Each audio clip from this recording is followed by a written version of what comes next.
Kannada sex story ನಾಟಿ ಸುಷ್ಮಾ ಮತ್ತು ರಸಿಕ ಮಂತ್ರವಾದಿ part 1. Subscribe ಆಗಿ ಫ್ರೆಂಡ್ಸ್ ಪ್ಲೀಸ್. ಸುಷ್ಮಾ ಮತ್ತು ಪೂಜಾ ಗೆಳತಿಯರು ಬೆಂಗಳೂರಿನಲ್ಲಿ ಡಿಗ್ರಿ ಓದುತ್ತಿದ್ದಾರೆ. ಕಾಲೇಜ್ ಹಾಸ್ಟೆಲ್ನಲ್ಲಿ ಇಬ್ಬರೂ ಒಂದೇ ರೂಮ್ನಲ್ಲಿ ಇರೋದು. ಪೂಜಾ ಒಳ್ಳೆ ಫಿಗರ್, ದಪ್ಪ ಮೊಲೆಗಳು ಮತ್ತು ದುಂಡನೆ ತಿಕ. ಸುಷ್ಮಾ ತುಂಬಾ ಸಣ್ಣ, ಹೆಚ್ಚು ಮೊಲೆ ಇಲ್ಲ, ಕಡ್ಡಿ ತರ ದೇಹ.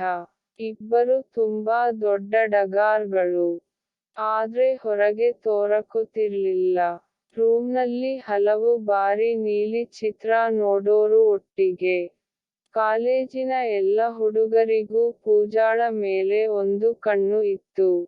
ಅವಳ ಗೆಳತಿಯಾಗಿದ್ದ ಸುಷ್ಮಾಗೂ ಆಗಾಗ ಸ್ವಲ್ಪ ಗಮನ ಸಿಗುತ್ತಿತ್ತು. ಆದ್ರೆ ಸುಷ್ಮಾ ಒಬ್ಬಳಿಗೆ ಯಾವ ಬೆಲೆನೂ ಇರ್ಲಿಲ್ಲ. ಅವರ ಕ್ಲಾಸ್ನಲ್ಲಿ ಕೆಲವು ಶ್ರೀಮಂತ ಹುಡುಗರು ಇದ್ರು. ಅವರೊಂದಿಗೆ ಇವರಿಬ್ಬರು ತುಂಬಾ ಕ್ಲೋಸ್ ಇದ್ರು. ಆಗಾಗ ಅವರೆಲ್ಲ ಕಾರ್ನಲ್ಲಿ ಸುತ್ತಾಡೋರು. ಕಿರಣ್, ಅಭಿ ಮತ್ತು ಶರತ್ ಆ ಹುಡುಗರ ಹೆಸರು. ಕಿರಣ್ ಹತ್ರ ಕಾರ್ ಇತ್ತು.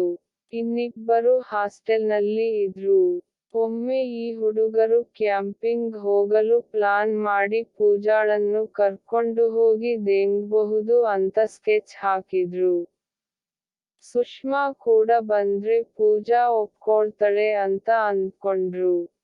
ಹಾಗೆ ಆಯ್ತು. ಎಲ್ಲ ತಯಾರಿ ನಡೆದಿತ್ತು ಒಂದು ಕಾಡಿಗೆ ಕ್ಯಾಂಪಿಂಗ್ ಹೋಗಲು. ಆದ್ರೆ ಸುಷ್ಮಾ ತಲೆಲಿ ಒಂದು ವಿಷಯ ಬಂತು. ಹೇಗಾರು ಮಾಡಿ ಪೂಜಾ ಬರದೆ ಬರೀ ನಾನೊಬ್ಬಳೇ ಹೋದ್ರೆ ಆ ಹುಡುಗರು ನನ್ನ ಕಡೆ ಗಮನ ಕೊಡ್ತಾರೆ. ನಾನು ಅವರ ಹತ್ರ ದೆಂಗುಸ್ಕೊಂಡು ತೃಪ್ತಿ ಪಡಬಹುದು. ಈ ಪೂಜಾ ಬಂದ್ರೆ ಎಲ್ಲರ ಗಮನ ಅವಳ ಮೇಲೆ ಇರುತ್ತೆ. ನನ್ನ ಯಾರೂ ಮೂಸಿ ನೋಡಲ್ಲ, ಅಂದುಕೊಂಡಳು. ಕ್ಯಾಂಪಿಂಗ್ ಹೋಗೋಕ್ಕೆ ಹಿಂದಿನ ದಿನ ಪೂಜಾಗೆ ಬೇದಿ ಮಾತ್ರೆ ಬೆರೆಸಿದ ಮಸಾಲಾ ಪೂರಿ ಕೊಟ್ಲು. ಸಂಜೆನೆ ಪೂಜಾಗೆ ತುಂಬಾ ಬೇದಿ ಶುರು ಆಯ್ತು. ಅವಳು ಕ್ಯಾನ್ಸಲ್ ಮಾಡಿದ್ಲು. ಆದ್ರೆ ಸುಷ್ಮಾ ಹೋಗೋಕ್ಕೆ ರೆಡಿ ಇದ್ಲು. ಹುಡುಗರಿಗೆ ಸ್ವಲ್ಪ ಬೇಜಾರ್ ಆಯಿತು. ಅಭಿ ತನ್ನ ರೂಮ್ ಮೇಟ್ ವಿಶಾಲ್ನನ್ನು ಪೂಜಾ ಬದಲು ಕರೆದ. ಮರುದಿನ ಎಲ್ಲರೂ ಹೊರಟ್ರು. ಗಾಡಿ ಕಿರಣ್ ಡ್ರೈವ್ ಮಾಡ್ತಿದ್ದ. ಶರತ್ ಮುಂದೆ ಕೂತಿದ್ದ. ಹಿಂದೆ ಅಭಿ ಮತ್ತು ವಿಶಾಲ್ ಸುಷ್ಮಾ ಜೊತೆ ಇದ್ರು.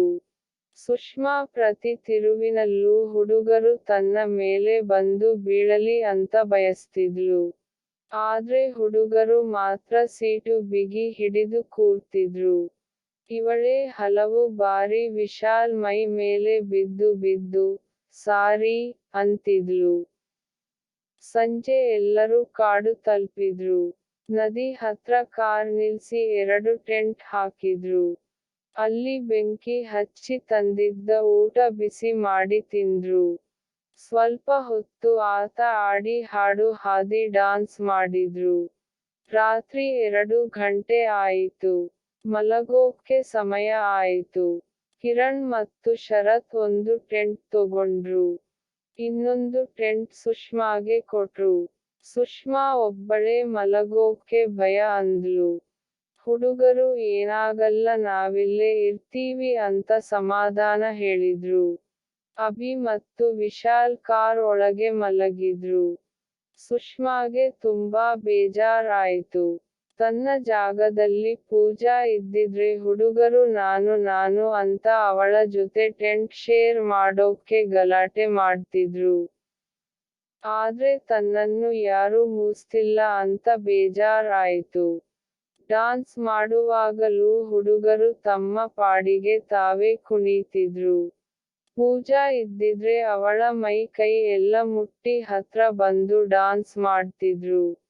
ತನ್ನ ಪ್ಲಾನ್ ಎಲ್ಲ ವೇಸ್ಟ್ ಅಂತ ಅಳೋಕ್ಕೆ ಶುರು ಮಾಡಿದ್ಲು. ಟೆಂಟ್ ಒಳಗೆ ಅವಳ ಅಳು ಕೇಳೋಕ್ಕೂ ಯಾರೂ ಗತಿ ಇರ್ಲಿಲ್ಲ. ಅತ್ತು ತಡವಾಗಿ ಮಲಗಿದ್ಲು. ಬೆಳಗ್ಗೆ ಎಲ್ಲ 10 ಗಂಟೆಗೆ ಎದ್ರು. ಪೊದೆಯಲ್ಲಿ ಎಲ್ಲ ಕೆಲಸ ಮುಗಿಸಿದ್ರು. ಪೂಜಾ ಸ್ವಲ್ಪ ದೂರ ಹೋಗಿ ದಟ್ಟ ಮರಗಳ ಮಧ್ಯೆ ಬೆಳಗಿನ ಕೆಲಸ ಮಾಡಿ ಬಂದ್ಲು. ಆಗ ದಾರಿಲಿ ಒಂದು ಸಣ್ಣ ಮಾರ್ಗ ಹಾದು ದಟ್ಟ ಕಾಡಿನೊಳಗೆ ಹೋಗಿದ್ದು ಕಾಣಿಸಿತು. ಅವಳು ಮತ್ತೆ ಟೆಂಟ್ ಹತ್ರ ಬಂದ್ಲು. ಎಲ್ಲರೂ ನಾಡಿನಲ್ಲಿ ಈಜೋಕೆ ಶುರು ಮಾಡಿದ್ರು. ಹುಡುಗರು ಬಟ್ಟೆ ಬಿಚ್ಚಿ ಬರೀ ಕಾಚ ಹಾಕೊಂಡಿದ್ರು. ಸುಷ್ಮಾ ಸ್ವಿಮ್ ಸೂಟ್ ಹಾಕಿಕೊಂಡಳು. ತುಂಬಾ ಹೊತ್ತು ನೀರಿನಲ್ಲಿ ಆಟ ಆಡಿದ್ರು. ಒಬ್ಬರ ಮೇಲೆ ಒಬ್ಬರು ನೀರು ಎರಚಿಕೊಂಡ್ರು.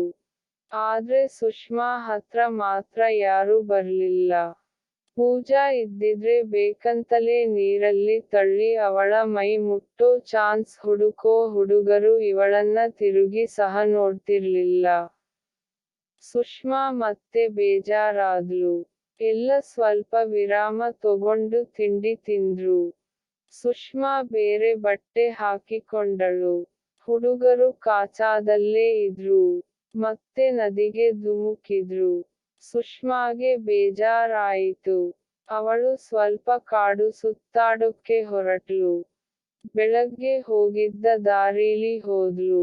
ಒಂದು ಸಣ್ಣ ಮಣ್ಣಿನ ದಾರಿ ದಟ್ಟ ಕಾಡೊಳಗೆ ಸಾಗುತ್ತಿತ್ತು. ಅದನ್ನೇ ಹಿಡಿದು ಹೋದಳು. ಅಲ್ಲಿ ದಟ್ಟವಾಗಿ ಕಾಡು ಬೆಳೆದಿತ್ತು. ಹೆಚ್ಚು ಬೆಳಕು ನೆಲದ ಮೇಲೆ ಬೀಳುತ್ತಿರಲಿಲ್ಲ. ಮರಗಳಿಂದ ಗಿಜಿ ಗಿಜಿ ಶಬ್ದ ಬರುತ್ತಿತ್ತು. ನಡೆದು ನಡೆದು ಸುಮಾರು ದೂರ ಬಂದು ಬಿಟ್ಲು. ಅಲ್ಲಿ ಒಂದು ಗುಹೆ ಕಾಣಿಸ್ತು. ಆ ಗುಹೆಯಲ್ಲಿ ಏನೋ ಬೆಳಕು ಸ್ವಲ್ಪ ಕಾಣಿಸಿತು. ಕುತೂಹಲದಿಂದ ಒಳಗೆ ನಿಧಾನವಾಗಿ ಹೋದ್ಲು. ಅದರ ದ್ವಾರ ತುಂಬಾ ಚಿಕ್ಕದಾಗಿತ್ತು.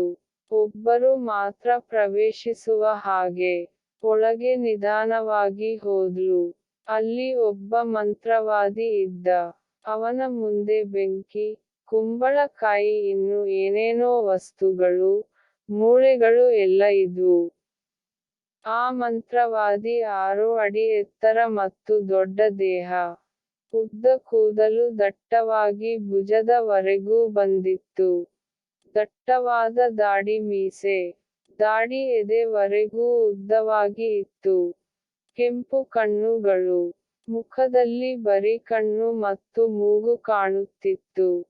ಮಿಕ್ಕಿದ್ದೆಲ್ಲ ದಾಡಿಯಿಂದ ಮುಚ್ಚಿಟ್ಟು.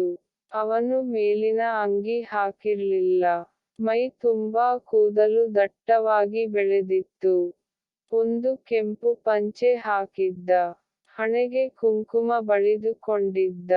ಇವಳನ್ನು ನೋಡಿ, ಬಾ ಬಾ ಅಂತ ನಕ್ಕಿದ. ಇವಳಿಗೆ ಭಯ ಆಯಿತು. ಅವನು, ಭಯ ಬಿಡು.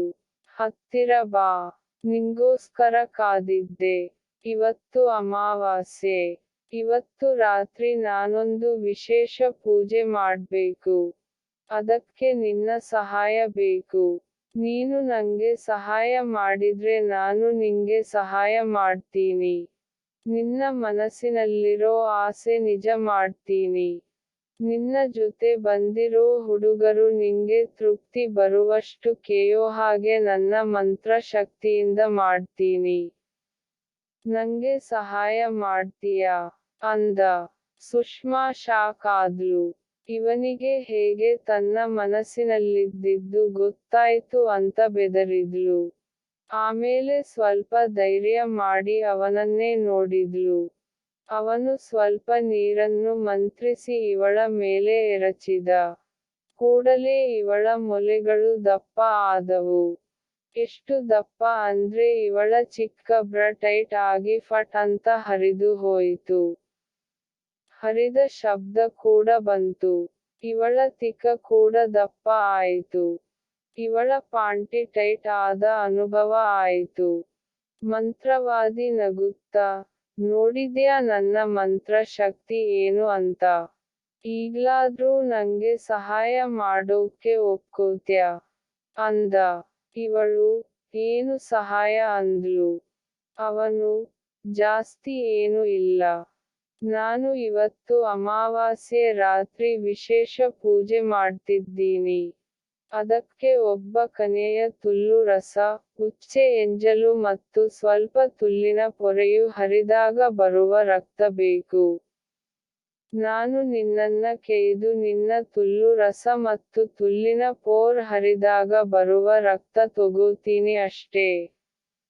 ನಿಂಗೆ ಮಜಾ ಬರೋತರನೇ ದೆಂಗ್ತೀನಿ. ನಿಂಗೆ ಕಷ್ಟ ಆಗಲ್ಲ, ಅಂದ.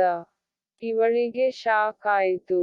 ತಾನು ಚೆಂದದ ಆ ಹುಡುಗರ ಕೈಲಿ ದೆಂಗುಸ್ಕೊಳನ ಅಂತಿದ್ರೆ ಇವನು ಯಾರೋ ಕರಡಿ ಹಾಗೆ ಇರೋ ಮಂತ್ರವಾದಿ ಕೈಲಿ ದೆಂಗುಸ್ಕೊಬೇಕಾ?